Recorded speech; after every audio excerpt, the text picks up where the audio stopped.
because I know every time we get together, something special is going to happen. And it did on this day over that Zoom as we begin to write.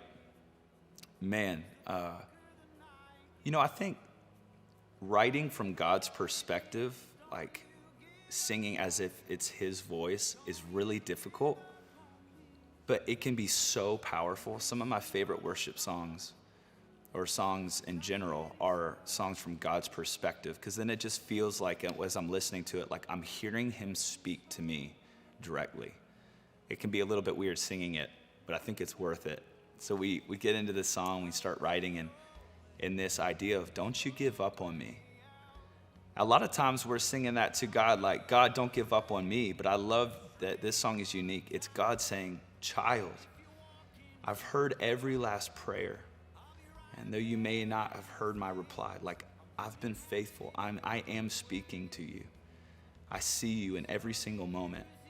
And I know you're about ready to give up, but don't you give up on me, because I've got more blessing. I've got more hope. I've got more dreams for you. And I want to release those things to you. But don't give up. Don't give up before I do. Fix your eyes on me. Set your heart on me, because I have good things for you.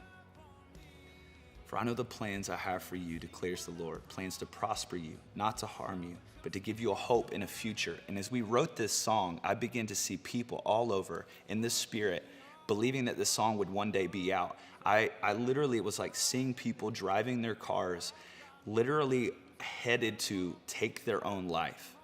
People in their closets, ready to take their own life, and deciding not to because of these words. I pray God uses this song in that way, that anybody who's on the verge of giving up would be reminded that God has so much more for you. Listen to me right now. God has so much more for you. My life is a testimony. There's been many times I wanted to give up. My mind has been filled with anxiety and depression and fear and insecurity in such a deep way. And it's crazy when you hit those moments and you're like, I could never reach the point where I'm like, I think I'd rather just leave. I think I'd rather just end it now. But there's something wild that when you're so filled with an anxiety and an attack, it's like the only thing that you can think about.